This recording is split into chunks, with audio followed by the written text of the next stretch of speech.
Welcome back to the channel. Today, Sharp's Company.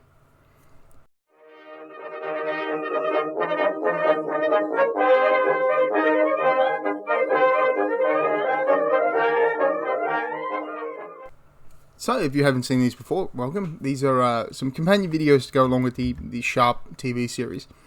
Just to sort of explain, sometimes a reference is made and it doesn't go anywhere. Sometimes there's a reference to the book, sometimes to history. Sometimes there's a weird thing that's very clever and it's like, oh, well, that needs to be explained because they've done a really good job with that. And sometimes there's a weird thing that's just done for no reason whatsoever. And it's like, oh, we'll point it out. So yeah, it's not criticism videos. These aren't like going on IMDb, finding the goofs and just messing on it. It's, yeah, trying to build a little bit of context behind these things and show you that they are deeper than just, you know, they are much deeper than just sort of this casual thing. So yeah. Okay, so we start with Ciudad Rodrigo, the assault on Ciudad Rodrigo. There's heaps. I'm not Spanish, so I don't know how to pronounce it. And we see Colonel Lawford is injured. I think I talked about this before. Yeah, Colonel Lawford is injured, and he ends up going back home. He'll show up later in Sharp's regiment. But anyway, at this point in the books, they diverge a little bit in how the actual regiment is taken over, but yeah, it doesn't really matter. That's not important. What's really important is what happens after the capture of Ciudad Rodrigo, in which is the British Army goes on a murder and a rape and a pillaging spree through the city for a number of, like I think it's 2 days or something. It's really bad, especially since it's a Spanish town, and the Spanish are the British allies, so yes, there's a general rule of sieges where if the enemy fights, then they basically are surrendering everything in the city to you if you win. It's not a rule, it's just like a general thing between armies. You can surrender with honor normally after the first breach, that's another rule. But yeah, generally, if you fight, then you're basically giving up everything in the town because you're making them pay for it with blood and that sort of, you know. But the stuff in the town belongs to the Spanish, which are British allies, and then the British go on a sort of a spree. It's very complicated, but Wellington doesn't want this happening again at Badajov. Spoiler alert, it will happen, and it's much worse at Badajov because the casualties are much, much higher. Anyway, but yeah, eventually the provost marshals will really start cracking down on this stuff. But right now, apologies. Right now, that's the main point of this whole thing, is that Ciudad Rodrigo establishes for us off screen that after the British take a town, they are not behaving properly at all. And there are two things missing in this thing. One of them is really good and the other one is a bit weird, but I understand why they did it. So the first one is that none of the British soldiers are wearing packs. Absolutely, you would not be wearing a pack if you're assaulting a fortification like this. So the fact they haven't got these have I got a thing here? See, you're very unlikely to find Napoleonic miniatures without the packs on. So you see the sort of black things there. Sorry, should have been anyhow. So they're not wearing the packs. The other thing they don't have is you don't see a lot of bayonets, and I assume this is purely for safety reasons, but yeah, you would have bayonets fixed almost always. On a battlefield, if you're engaged with the enemy, even just shooting it out, you'd have a bayonet on. It's just, yeah. They don't really impede reloading that much. Especially British, because the British were one of the only armies to actually train with live ammunition. I think the Austrians got like 5 rounds per year, whereas the British got heaps of rounds of ammunition to practice live firing. So they knew how to reload with bayonets on. And the bayonet is quite offset. So yeah, the bayonets would be on, but yeah, obviously safety reasons, maybe money reasons, they didn't want to do it. Lieutenant Price. Here's a tricky one because it's actually Lieutenant Knowles in the books, and the Price basically is taking Knowles' position in this thing here, but it's Captain Knowles of another regiment who used to work with Sharp. It's a character that's already existed anyway. Price is as he is. They've taken the character of Price and just put it in the place of Knowles. So they bring over Price's alcoholism, his background. Price is basically his father is a ship builder who's very religious, and so Price left, quote, a string of pregnancies back in his town, and so his father bought him an ensignship in the South Essex. And then when he started finding out that his son was actually a pretty good soldier, he bought him a lieutenancy. And yeah, Price just drinks himself crazy. But he's actually a really pretty good officer. And he shows up later again in Sharp's Waterloo for some reason. But anyway, so yeah. Lieutenant Price is quite cool. I like Lieutenant Price a lot. And you can actually see in this movie that they have got the uniforms correct. Not the uniform problem with the light company still wearing the center Shakos is still there. I've addressed that in the first thing. I don't think that's a major issue, but you do actually see light company. You do see center company uniforms with the proper shoulder tufts and the proper Shakos in the background at Ciudad Rodrigo. So they have got that right. You also see the old any Shako with like a pom pom on it. That's a Crimean era Shako. That's a later period, like in the 30s to the 60s, 30s to the 50s. So that's a much later one with the sort of like belt top with a pom pom. That's what you'd see in something like the Carlist Wars with the British Auxiliary Legion or in the Crimea. So yeah, those are a bit older, but it doesn't matter. They're in the background. It's not like Sharp's running around with one. So yeah, again, they're trying to save money. Fully understand why they've done that. Just pointing it out. They showed the looting, which is good. They show Picton in civilian clothes because of... Picton is always depicted in civilian clothes and all these sort of things because Picton wore civilian clothes at Waterloo. On a single day of his life, he didn't have a uniform to hand. He actually did own uniforms. I don't know, you see a lot of paintings in him in the peninsula. He owned uniforms. He had a uniform. It just hadn't arrived by Waterloo, but he would have been in uniform in the peninsula. There's no reason we believe he fought in civilian clothes. There's absolutely no reason. The looting, you see Sharp's men dividing up some loot. You see the actual looting of Ciudad Rodrigo. Well, the building's shaking, so... The actual looting of Ciudad Rodrigo. That's fine. That's perfectly fine. They toned it down a little bit from what it was. There was probably a lot more murder than what they showed there, but you know, the intent is there, and it's really cool that they actually did bother showing that. On military engineers. Military engineering is something that the books get it very right, but I don't think the show wanted to touch on it. A military engineer is much like an artillery officer in that they are promoted on merit and seniority, which means that you're always going to be promoted after everyone above you has been promoted, which means you could be a 30-year-old lieutenant by the time a captaincy comes open. Now, obviously, during war, people get killed and you can move up that way. And new batteries get formed, like new artillery batteries get formed. You can transfer that way. But generally, the artillery and the engineers were very, very slow promotions, and it didn't attract a lot of people. You couldn't purchase into it. You had to study and actually pass examinations for it, so there were not a lot of them. And what they did in the Peninsular War in about 1809 or 10, they started up a program whereby officers could be cross-trained. So you could be, say you're the grenadier officer of some regiment, you could go for a little course, be trained as an engineer, so you could be a dual grenadier engineering officer. You'd be trained to do that sort of thing. And part of the job of the engineering officers was to lead men to the breach. So they would actually, we see this later on, but I'll mention it now just because I want to talk about engineers all in one. We see Lieutenant Sharp and all the other engineering officers in their blue uniforms guiding men through the different trenches and take this left, not that, and come here and watch out for that thing over there. Their job was to lead men forward to the breach, which means a lot of them got killed. And if you don't have a lot of men and a lot of them are getting killed, it gets very iffy. That being said, if you were just like a part-time engineering officer, there's no way someone like Sharp, who is not even a part-time engineering officer, would be trusted to verify the breach's feasibility. That's just done for dramatic effect. Something that I don't tell you about Badahov is that Black Bob Crawford, the commander of the Light Division, is dead. He's a big figure in history. Crawford is huge. He's basically one of the main guys who actually creates light infantry.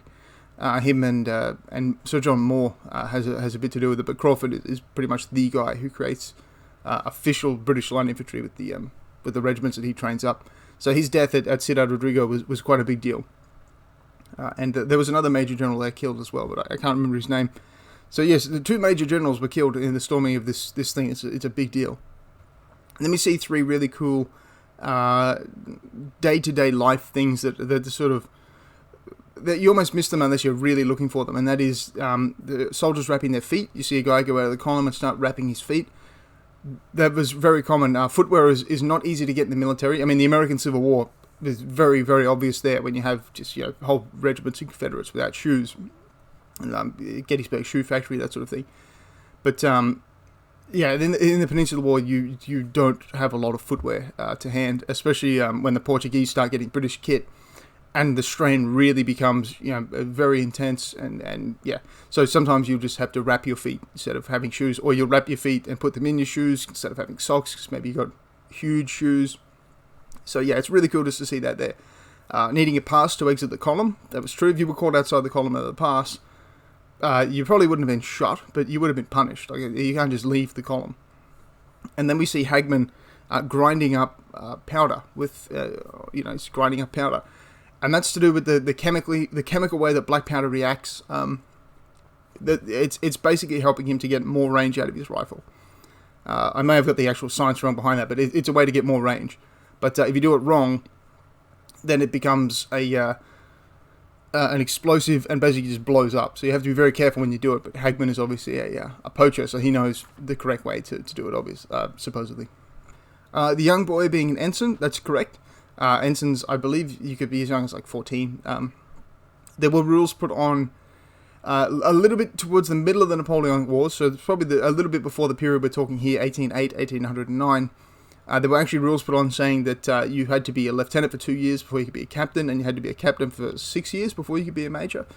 But lieutenants, ensigns could be very, very young, and you might want to put somebody in as an ensign, with the hope that the colonel is, especially somebody like him, he's a viscount. So you would assume that the colonel would be basically looking after him as much as possible, just so that when an opportunity arises in the regiment, he could purchase into it, or he could have first claim on that. That's what I should talk about. One of the key parts of this episode is the Sharp not being a captain, and they say your promotion was denied. And something that they don't really have time to go into, but Sharp was gazetted captain, and what a gazetted captain was, like a brevet captain, sorry. A brevet rank basically means you hold the rank of like lieutenant in your own regiment, but in this regiment that you're serving with, you hold whatever the brevet rank was, which was captain. And what confirmation would have been was he would have written to Horse Guards and he would have said, I have got this brevet rank of captain, here is my record, here are the things that I've done, would you please confirm this rank, as in permanently promote me? That was very rare for that to actually be confirmed. The Horse Guards did not like to do that. It pissed off people because it messed with the whole seniority thing. It was quite rare. A lot of brevet promotions, sort of temporary promotions if you like, a lot of them were giving out in the Peninsular War, so you had guys who would get running around as majors, and then the war ends and they're back to captains or lieutenants. One of the most famous guys this happened to was actually in the American Civil War, Custer. He was Major General Custer during the war, and he died as a colonel 20-something years later. So, yeah, brevet ranks are really, they're a way to temporarily boost people up, but after the war ends, you normally lose the temporary ranks you were given. So that's what's happened here. Is Sharp's been denied. He's gone back down to a lieutenant, and and that opened up a vacancy for a captain. Okay, so the way the vacancies were filled was first, the next senior person in the company, in the regiment, would be asked, "Would you like to purchase this?" And that would go through every single officer of the company. Would you like to purchase this? Do you meet the requirements, first of all? Do you have the finances? And would you like to purchase? After everyone in the company everyone in the regiment's been asked and offered first refusal, it would then go to be posted for sale. And if then it wasn't posted for sale, then promotion could come from within. Promotion from within was actually the more common way of it being done, because especially for something like a captain, you have to have served as a lieutenant for 2 years, and maybe you don't want to leave your own regiment because you know that captain might get promoted, and I'll be able to have him because I'm senior in this regiment. Plus, you're serving with regimental men.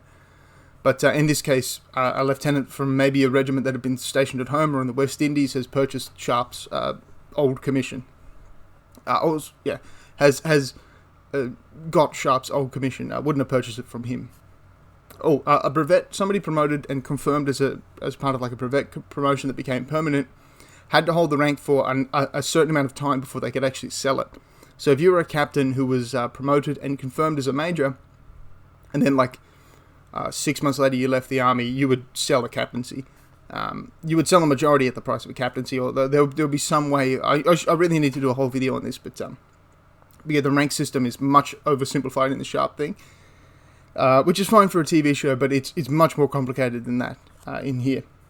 The draft that they talk about is not an actual draft like we would talk about it. The British didn't do conscription. They were pretty much the only continental power who did not issue conscription. So every one of those guys was a volunteer, or maybe a judge forced them into the army, or gave them a choice between the army or prison. But generally, almost all of them would have been volunteers. Then we meet Sergeant Hagesville, Sergeant Obadiah Hagesville. Hagesville is the main character in the first 3 books. He's the villain of the first 3 books, alongside Dodd, but that's separate. Hagesville and Morris. Morris is Sharp's CO. He's the captain of the light company, the 33rd Foot, which is actually Wellington's old regiment. Wellington is the regimental colonel, but he's acting as a general in India. I won't go into that, but essentially, Hagesville and Morris have run-ins with Sharp, and Sharp does all this stuff to Hagesville. He has an elephant crush him, and he throws him in a tiger pit. He just can't get a snake pit at some point. So yeah, that's the background there. They're bitter enemies who've hated each other for over a decade and a half now. The uniforms are wrong. Again, I'm not going to keep saying that, but just keep in mind that if you are using this Sharp as like some sort of painting guide, that you definitely verify your stuff with actual historical sources. It's really cool to see Sharp's rules, the 3 rules he gives in the show. Those are really cool because they're constantly coming up in the book. Like every time someone new comes to the thing, here are my rules. Dun, dun, dun. So it was really cool to see that. Hagesville can't die. Hagesville can't die is a reference to not only all the times Sharp's tried to kill him, but also the fact that he has that scar around his neck from a hanging. He was sexually violent, I'll say, towards the daughter of a prominent nobleman. And they basically covered up by blaming him for theft so that they could protect the family and all this, sort of not go into it. And they hung him and just left him there hanging until his mother sent like her brother, his uncle came around and cut him down, and basically just told him to leave and never come back. So he's got this he's mentally deranged, but he's got this love with his mother because his mother saved him from that hanging as far as he's concerned. So yeah, he's insane. Which is why he's always talking to his mother. He's obsessed with her. Frogs and Crappos. Crappo means frog. You'll hear it often in the sort of Sharp stuff, and especially in the books. But yeah, Crapo just means frog. I think it's actually French, but anyway, or maybe Spanish. But and the other type of frog is this kind of frog, which is used for holding a sword or a bayonet. It's not. It's like they say, well, go get the frog, or get a frog, or something like that, or I need some frog, or I can't remember the exact quote, but it's a piece of equipment. Lieutenant Price has the right sword. Curved swords are for flank companies, so grenadiers and light companies. They didn't have to. The only reason they gave him the curved sword to them was because those officers kept picking up cavalry sabers, the 1796 pattern light cavalry saber. Sort of broad, very nice hacking weapon. I'll put it might be the 93 anyway. And so they basically just said, well, we'll make a proper army one, and you can buy that instead. But you could really use whatever you wanted. But his epaulets are wrong on the shoulders. Almost all the officers' epaulets are wrong for the light company. And yet there are light company officers in the background who have epaulets on for some reason. And they're clearly wearing center company uniforms, but they have yeah. I'm not sure why. Maybe they just didn't bother to do the research on proper officer uniforms, because, to be honest, it doesn't matter outside of the main characters. And Sharp's technically not wearing the proper uniform, but that's his style anyway, so it doesn't matter. But yeah, just keep in mind that while Sharp is excellent inspiration, it's not a painting guide. Yeah.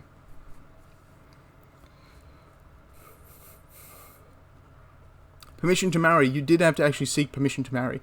From your commanding officer. That's why when he looks in the books and he says, oh, did you get permission? It wasn't listed in the book there. And Sharp, of course, didn't need permission because he wasn't actually married. But yeah, it technically wouldn't invalidate the marriage, but it would have a lot of consequences for you. You'd probably get kicked out of the regiment, or you'd get very seriously punished. The reason you would get married is so that your wife could actually come with you on campaign. The way the regular men's wives, they all put their names in a drawer, and they were literally like lotteried out to a certain... There was a certain percentage of wives that could come with the battalion as it left, and the regular soldiers just put their names in a hat and had them drawn out. And if your wife's name came out, she could come. If it didn't, bad luck. And the parading of the wives was true. That was done. That was done especially before the Battle of Monongahela back in the French-Indian War. They actually had the wives come out and had doctors inspect them to make sure they weren't sneaking prostitutes into the baggage train. So some man didn't fakely claim that he had married this woman and was pimping her out, basically. soldiers of this period are really just dirtbags. There's heaps and heaps of stories in the Napoleonic Wars. Don't think these wives are necessarily romantic either. There's so many stories of a man is killed, and then that afternoon his wife is running around with another sergeant, or that afternoon his wife is running around with a guy who got a whole bunch of loot from that battle, and then he dies and she's off with someone else. And so yeah, it was it was a very chaotic time to be married, and then a lot of the Spanish sort of married British guys would just follow them around. That's what happens with Harper. So yeah, the wives in the Peninsula is very very lax. So the way they do it in Sharpe is fine.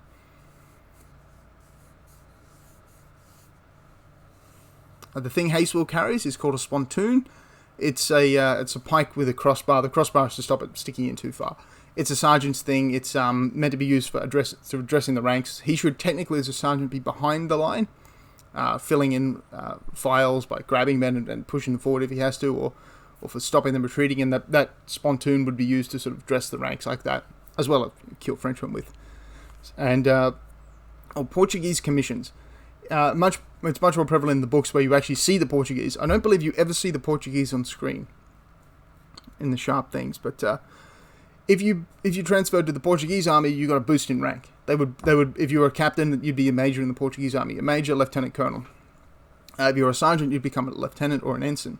So there was a big incentive for, and a lot of British NCOs did this, is they transferred into the Portuguese army to be officers, whereas they'd hit the top. There were sergeants, or they were, sergeant majors or colour sergeants or something, and they could temporarily transfer to the Portuguese, be officers, go home and claim to be officers when they got home, because they technically were, and get a bit of that prestige and, chance for promotion in the Portuguese army as well. So yeah, that's when he says you could always transfer to the Portuguese, because Sharpe really wants a captaincy, and one way to get a captaincy is to just transfer. We think of trenches today as these really super scientific things, like the concept sketches you see from the American Civil War or the First World War trenches, obviously the biggest one. But back in the Napoleonic Wars and in the Black Powder era, it was a scientific process. You would dig straight trenches, circle, and make smaller concentric circles to sort of trap the enemy in. But the actual way that they were dug was not overly important. In the First World War, you're dealing with high explosive howitzer shells coming down from a steep angle, so you have to be very careful how you make your trenches. But you're basically just protecting yourself from direct round shot cannon fire and musketry. So the trenches were a lot more lax, and you see in Sharpe, the trenches are a lot more lax. So yeah, there's nothing wrong about that. For those wondering why Haguesville has seniority over Sharpe, because over Harper is Haguesville joined the army back in like 88 or something, whereas Harper, we first see him in 07 or 07 or in 07 in Denmark, when Sharpe attacks Copenhagen, which we don't see in the show, but it's actually quite a good book. Anyway, so yeah, Harper has like a decade and a half less experience than Haguesville, so that's why Haguesville is the senior. The idea that the French would just send like a company out to attack a trench, and that the trench would have no way of supporting itself, is just wrong. That would never happen in real life. There would be a picket there with them, and the picket would engage the French, and then a reserve guard would be brought forward. You didn't just have like one group of men. Everything in Sharpe is done at a reduced scale for budget reasons, right? So there would actually have been probably 10,000 men digging trenches at the same time. And the idea that like one little bit of it would get attacked and then they would have to fight them all with sticks is nonsense. The working party would retreat, pick their muskets up, which would be just behind them, then they'd fight back as the pickets engaged. So yeah, that part of the thing wouldn't have really happened. Some really cool stuff we see. We see two callbacks to Sharpe's time in India in the telescope with the 23rd of September on it. That's the date of the Battle of Versailles. That's when Sharpe saves Wellington's life, and that's why it's got 2 Sharpe AW 23 September. And we also hear about his flogging, which was 202 lashes before Wellesley called it off and sent him on a suicide mission. And they actually have a court-martial. They do a proper court-martial. We don't see it, but it's mentioned. And they Sharpe and Harper talk about what happened at the court-martial, so that's fantastic. It's a good contrast to Simonson, who was just like, oh, we'll just flog this guy, and now we have this new colonel. going through the actual process of how you do a court-martial and what you do, or, like that it has to actually occur. It's very good to see. Just while we're talking about the trench attack thing there's no evidence that I've come across of anyone that Colonel Fletcher could be representing selling to the enemy. You would be a very dumb colonel of the artillery or colonel of engineers to sell to the enemy and risk your entire career. You've worked probably 30 or 40 years to get to that position. You would be dumb to throw it away for a couple of coins. Even if it was a huge fortune, you would literally be throwing away your entire career for some shovels and for some gold. There's no evidence that happened. It doesn't happen in the book. They allude to it in the movie, TV show for no reason because they never go back and address it. But yeah, that's a complete fiction. Let's talk about Sharp's son. He talks about his daughter in this episode. His son is never mentioned again. He's never mentioned at all. He comes up in the Starbuck books about the American Civil War, where he is Lasan is his name, which is the woman that Sharp will marry in later on. He's a colonel in the French dragoons or hussars. He's a French cavalry colonel who rides around with the Union. Then he goes over the Confederacy and rides around with Jeb Stuart. And he plays a part later on. So yes, Sharp does end up having more children that he actually lives with. Antonia, he never sees again pretty much after the death of Teresa. This is bizarre, and I don't know why they did this. I know that the actor who plays Hogan couldn't commit to more episodes, but Major General Nan is a Major General. They show him in the show as if he's an exploring officer. He's a Major General. The head exploring officer was only a lieutenant colonel or something. It wasn't Hogan. Hogan is a fictional character, but Major General Nan was a Major General in the books. He's a Major General. He has a division. Not a division. Yeah, I think he has a division or a brigade. He actually has men, and he gives Sharp missions, but he doesn't go with him. He's not an exploring officer. So it's bizarre they made him one. I know they combined the two, but why not make him Major Nan instead of Major General Nan? That's an incredibly senior position, very, very high-ranking position for some guy running around the wilderness. It's weird. The scene where Sharp picks up the unloaded rifles and sort of dry fires them at Haguesville. If an officer got caught doing that, that would be, you'd probably have charges pressed against you. That's not okay to do that. You can't just point rifles at men and pull the trigger. What if one of them had actually gone off? Yeah, that's not something. If he had been caught doing that, he would have been punished. But that's the point of Sharp. Is Sharp doesn't care about that sort of thing. He goes and breaks those rules. So that's not something the show gets wrong. That's something the show gets very right. And I wanted to emphasize just how right they had it. But yeah, this is Sharp breaking a rule here, and that if he had been caught doing this, it would have been quite serious. Anyone who wants to play a war game based on this show would do very well to play the night attack on Batahov, the little skirmish where the guy brings the message out. That's perfect. So you have your skirmishers out the front, and they're sort of you could have a secondary deployment point where the skirmishers come from. And then you have your main ranked up British units here, and it would be a really cool night fight. So yeah, I think that would be a very good game to play. You can also play, there's actually a Batahov mission in the Sharp practice book, but it's Sharp and a group of riflemen and some men of the South Essex trying to get to the house that contains Teresa. And the French and the British looters are basically NPCs, and if you come across a group of British, there's a chance that they might run away, or they'll fight you, or they'll just run off in a random direction.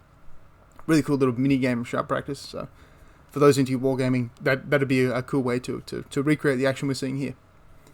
Pierce is the son of a shipbuilder. That's why he sings the Royal Navy song, because he grew up in that area. He didn't go into the Navy because he gets seasick and so on. Stoppages. So Cooper is joking around when they're running at their wheels, and he says everything that's owed to me goes to Harper, and then the guy goes, including stoppages. Stoppages are debts that you owe the army for where you had the gall to break a piece of equipment, or how dare you wear those shoes for 6 years and they break, you have to buy new ones now. So all the debts that Cooper owes the army would then transfer to Harper. It's a little joke there. But yes, stoppages were basically a permanent fixture of army life. So that nice high paycheck that you get, or it gets gouged with stoppages and things. So yeah, you can get in a lot of financial trouble for being a soldier that was maybe clumsy and broke things or lost things quite often. You wouldn't be charged for things lost in battle, so you just hope the quartermaster didn't find out until after a battle where you're like, oh, look at all the things I lost. So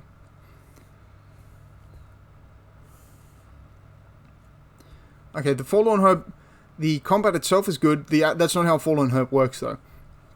So the general theory behind the Forlorn Hope is you need some men to trigger all the enemy defenses, basically, and lead the assault. And so you would pick a sergeant, a lieutenant, and a few men.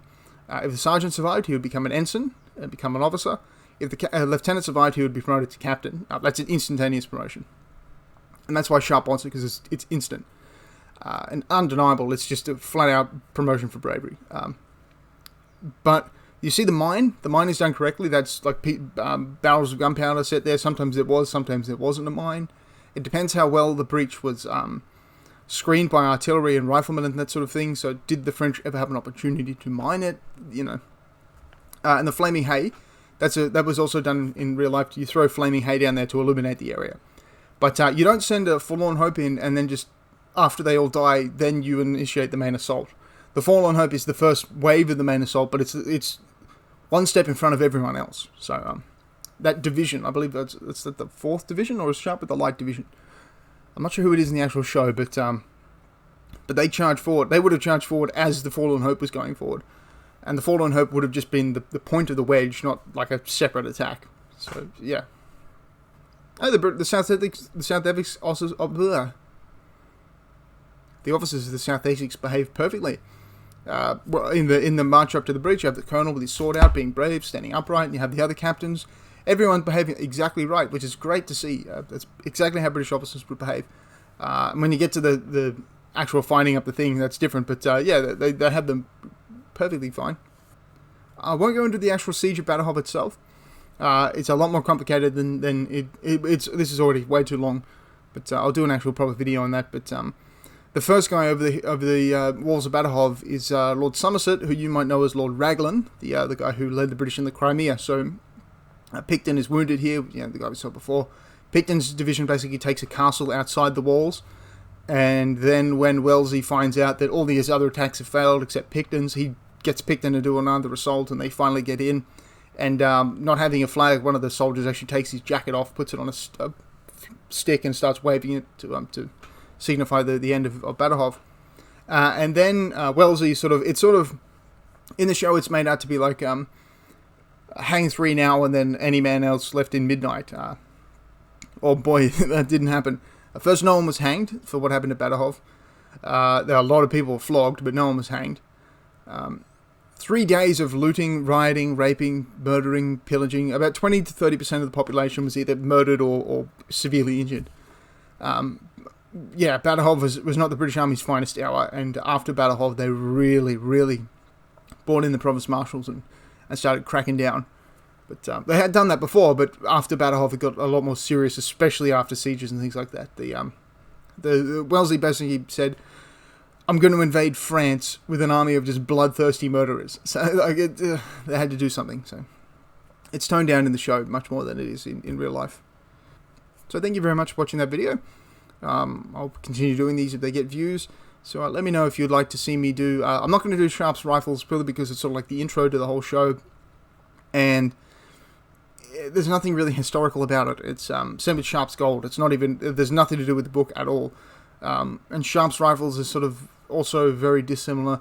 It's the same premise, but different things happen, so I don't think it's worth doing. I may not even do Sharpe's gold either. I have no idea why they made that one. That's like these guys who are worshipping the Aztecs with their human sacrifices. Nothing to do with the actual Sharpe's gold book. So I might skip that one. But yeah, thank you very much for watching and have a wonderful day.